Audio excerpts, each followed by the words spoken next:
اور شاہ ابو المعالی ایک ہفتے زار و قطار روتے رہے. دیکھیے یہ وہی پہلو ہے تصوف کا، وہی پہلو ہے تصوف کہ جو تصوف کی جان ہے. روحانیت کا آغاز یہی سے ہوتا ہے انسان میں، اور کہیں سے روحانیت کا آغاز نہیں. روحانیت کا آغاز ہوتا ہے اس تصور سے دل کے کہ میں کچھ نہیں ہوں، میں کچھ نہیں ہوں، غیر اللہ کچھ نہیں ہے. وہ نفی کرتا ہے غیر اللہ کی اور اس بات کرتا ہے ایک اللہ کا. یہاں سے روحانیت کا آغاز ہے. ہماری نماز یہ تو ظواہر ہیں، اس کیفیت کو پیدا کرنے والے اعمال ظاہر ہیں. یہ نماز کیا کرتی ہے؟ وہی تصور دیتی ہے غیر اللہ کی نفی. اللہ اکبر، اللہ اکبر. کیا ہے اللہ اکبر؟ کچھ نہیں ہے. اللہ اکبر، سبحان ربی العظیم. وہی تصور نظریہ یہ تخلیق کرتی ہے نماز. روزہ، نماز، ساری عبادات روح وہ ہے. خانقاہ جمع ہوئی ساری اور جمع ہو کر کہا حضرت معاف کر دیجیے آپ، جو آپ کو گالیاں دیتا رہا دولت کے نشے میں، سرداری کے نشے میں، اللہ ہوگا تو حاکم وقت کا چمچہ ہوگا اس نشے میں، جب مر گیا تو حضور نے رونا شروع کر دیا. 7 دن ہو گئے کسی طرح سرکار کنٹرول میں نہیں آیا، نہ کھانا ہے نہ پینا ہے. تو اہل خانقاہ سے سن کر کہا بھائی وہ جو میرا حاسد تھا، میری برائیاں کرتا تھا، میرا توہین کرتا تھا، وہ میرے نام اعمال کا غسال تھا. میری نگاہ اس کو اس طرح دیکھتی تھی کہ دھوبی ہے، غسال ہے. میرے نام اعمال میں جو داغ آ جاتے ہیں انا کے، جو دھبے پڑ جاتے ہیں غرور کے، جو سایہ پڑ جاتا ہے عبادت کا، میں عبادت گزار ہو گیا، نماز پڑھ کے آ گیا، اتنے نوافل پڑھ لیے، اتنے حج کر لیے. یہ خیال، عبادت کا خیال، عبادت الگ ہے، عبادت کا خیال اور نشہ الگ ہے. کہ میرے قلب کے ایک سادہ پرچے پر جو عبادت کا کہ تصور انا کا غبار آتا تھا، میرا ایک بہت اس غبار کو دھو ڈالتا تھا. پھر رات کو میں آرام سے پڑھ کے سوتا تھا. وہ گالیاں دے رہا ہے، گستاخیاں کر رہا ہے، یہ کر رہا ہے، میرے نفس کا آنا نیچے ہو رہا ہے، میرے نفس کا آنا نیچے ہو رہا ہے. میں رو رہا ہوں، میرا غسال باقی نہیں رہا. یہ ہے تصور، یہ ہے توحید کی جان ہے. یہ توحید کی جان.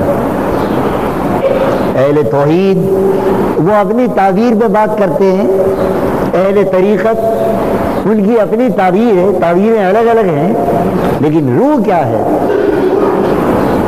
علماء اس کو غیر اللہ کہتے ہیں، غیر اللہ. صوفیاء کرام اس کو انا کہتے ہیں. سب سے بڑا غیر اللہ تو وہ خود ہیں. پہلے اپنے وجود کی نفی کرتے ہیں. وہ اگر داغ آ گیا توحید کے خلاف ہو گیا. اس نے گالیاں دی، برداشت کر لی. اس نے برا کہا، اچھی نگاہ سے دیکھ لیا. انہیں پتھر مار دیے تو دعائیں کر دی، دل صاف ہو گیا، انا ٹوٹ گئی، انانیت کا غبار دھل گیا.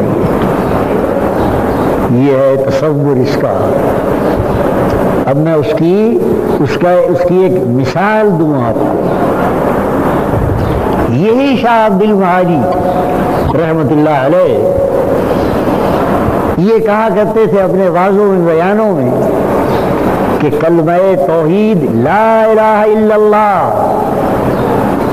یہ موت و حیات کی حقیقت ہے. دیکھیے لا الہ الا اللہ، لا الہ نفی ہے، الا اللہ اس بات ہے. لا الہ نہیں ہے، الا اللہ ہے، یہی تو ہے نفی اس بات.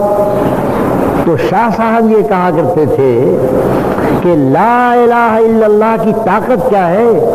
یہ فنا اور بقا ہے، موت و حیات کی طاقت ہے۔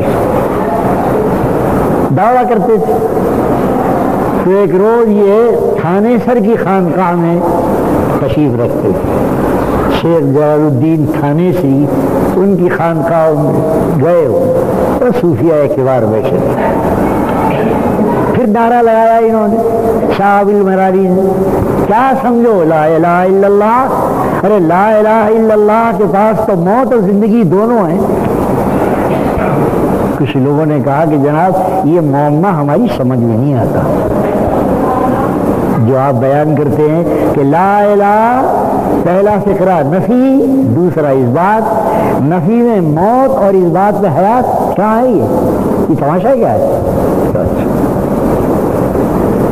تو جو کہتے ہو نا ہم نے دراصل کرامات کو مذاق ہم نے بنایا ہے، ہم نے اولیاء اللہ کی کرامات کو مذاق بنایا ہے، ہر قدم پر کرامت، یہ نماز کی کرامت، یہ صبح اٹھے تھے کرامت، یہ گھر سے چلے تھے کرامت، کرامت کا مذاق تم نے بنایا ہے، کرامت حقیقت ہے۔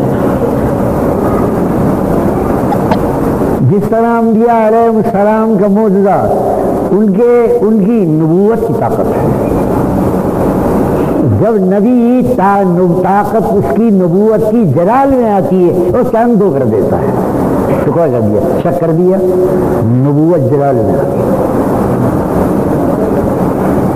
معجزہ کیا ہے؟ نبوت کا جلال آ گئے، انکار کر رہا ہے وہ، کیا نبوت، کیا نبی ہو، کیا نبی ہو، یہ تو کنکریاں ہیں، یہ بولیں تم نبی ہو، آ گیا جلال۔ ہر دفعہ جلال نہیں آتا تھا، سینکڑوں دفعہ قریش مکہ کہہ رہے ہیں یہ دکھاؤ وہ دکھاؤ یہ دکھاؤ، اور اللہ میاں کہتا تھا وہ پاگل ہو گئے ہیں، یہ سمجھتے ہیں پیغمبر کہ تمہارے پاس کوئی معجزات کا پٹارا ہے، مزاری کا پٹارا، کہا یہ دکھاؤ، کھولا دکھا دیا، کہ یہ دکھاؤ لو بازار بچی لو، یہ نہیں ہے، معجزہ ہے نبوت کا جلال۔ جب نبی کے اندر جوش آتا ہے کسی معاملے میں تو معجزہ دکھا دیتا ہے، یہی حال کرامت کا ہے۔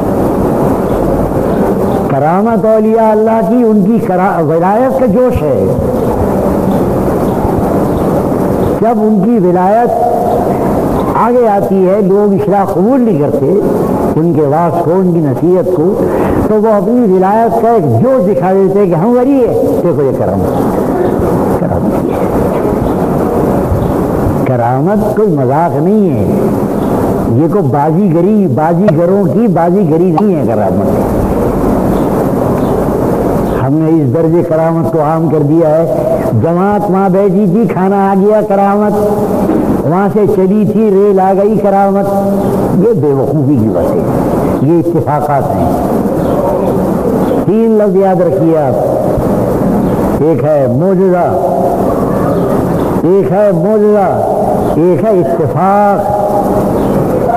اتفاق ایک بات چاہیے، اتفاقاً ہو گئی، اتفاق ہو گیا، ایک ہے اتفاق اور ایک ہے بازیگری۔ دیکھتے ہو بازیگروں کو آتے ہیں نہیں اس طرح ٹی وی وغیرہ پر جادوگر، چوہا دکھایا بلی بنا دی، بلی دکھائی چوہا بنا دی، یہ ہے کرامت ہے، وہ معجزہ ہے، ہاتھ کی صفائی ہے، بازیگری اور فن کا کمال ہے۔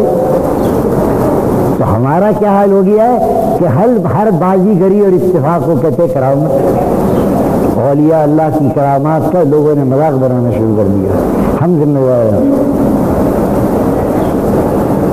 یہ ہے کرامت کہ خانقاہ نے کہا کہ ہوئی کیا کہتے ہیں آپ، لا الہ الا اللہ، زندگی اور موت، لا زندگی، سنتے سنتے ہم تو تنگ آ گئے، کیا ہے اس کا مطلب؟ شاہ اس صوفی کو جلال آ گیا، کھڑے ہو گئے، خانقاہ کے سائڈ میں گائیں بندھی تھی، یہ ہے کرامت، آئے اور گائیں کے ایک کان میں پھونکا لا الہ، تو دیر ہو گئی، کا یہ ہے نفی اور موت. دیکھا پھر گئے اور دوسرے کان میں کہا الا اللہ, بڑی ہو گئی.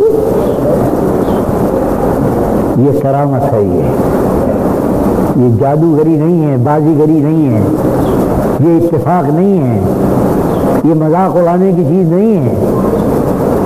یہ ہمارے اہل تدبیر, اہل اسباب ظاہر ہے تو اسباب کو دیکھتے ہیں, وہ اولیاء اللہ کی ان کرامات کو مذاق سمجھتے ہیں, لیکن کرامت مذاق نہیں ہے. میں نے اس کی حقیقت بتایا آپ کو کہ جب نبوت کسی مخالف کے معاملے میں جلال میں آتی ہے تو معجزہ دکھاتی ہے. آ گیا جلال. جب 13 برس 12 ساڑھے 12 برس گزر گئے انکار کرتے ہوئے, محمد کی نبوت سے انکار کرتے ہوئے کوئی طاقت نہیں, انتر بشر تو ایک عام انسان ہے, عام انسان ہے. 12.5 برس یہ رب برداشت کیا. کیا ہے محمد الرسول اللہ, ایک عام انسان ہماری طرح کھاتے ہیں پیتے ہیں پیشاب پیخانہ کرتے ہیں. کیا ہے نبوت؟ جلال آ گیا جلال, قدرت کا جلال آ گیا, اور اپنے نبی کو اسی وجود کے ساتھ آنن میں آسمانوں پر گئی ہے. یہ کرامت. معراج کا واقعہ حضور اکرم کی زندگی کے ابتدائی دور میں کیوں نہیں پیش آیا؟ قدرت برداشت کرتی رہی. اچھا برداشت کرتی رہی. یہ تمہیں جیسا ایک آدمی ہے جیسا ابو جہل ادوا اور لئینوں جھوٹوں مکاروں زانیوں, یہ تمہیں جیسا ہے کیونکہ کھاتا ہے تم کا. برداشت کرتے رہے, برداشت کرتے رہے, اور جب 12.5 برس گزر گئے جلال آ گیا. راتوں رات آسمان لے گئے, کہاں لے گئے, اور منٹوں میں لا کے وہاں چھوڑ. یہ معجزہ. یہ تو میں نے عرض کیا کہ آپ نے دیکھا کہ تصوف کی حقیقت کیا ہے. ہم اپنے حاسدوں اور گلیروں اور برائی کرنے والوں سے نفرت کرتے. میں گالیاں دے رہا تھا, میں فلا کر رہا تھا, نفرت کرتے. اور سچا صوفی گستاخ, گالی دینے والے اور برائی کرنے والے سے محبت کرتا ہے. وہ کہتا ہے اس کی برائی سے میرے نفس کی اصلاح ہوئی ہے. ہم یہ دیکھتے ہیں کہ اس کی برائی سے ہمارا مقام نیچا ہو گیا, کیونکہ ہمارا مقام کیا ہے؟ ہمارا مقام تو اس پر کھپچیوں پہ قائم ہے. ہمارا مقام کھپچیوں پر قائم ہے. ایک کھپچی چور دو نیچے آ گئے, اور جن کی عظمت دلوں پر قائم ہوتی ہے, جن کی عظمت کا اللہ رکھوالا ہوتا ہے, وہ کسی کی گالی سے برائی سے کون کیا کہہ رہا ہے پرواہ نہیں کرتے, خوش ہوتے ہیں. اچھا خوش ہوتے ہیں, اور اگر مر جائے تو روتے ہیں. اللہ. یہ واقعہ امیر خسرو کا ہے. ابھی اور 2 واقعے ہیں اس مجلس میں, اس کو انشاءاللہ کلوز کریں گے. بیان مفسر قرآن حضرت مولانا سید اخلاق حسین قاسمی دہلوی مدرسہ حسین بخش, بروز جمعہ 31 مارچ سن 2000. موضوع معجزہ کرامت میں فرق, نفس کا علاج. Audio cassette, audio CD Muhammad Sadiq. Phone number 9899634368. تکنیکی تعاون سہیل حسین, ڈاکٹر عقیل احمد. قسط نمبر 2.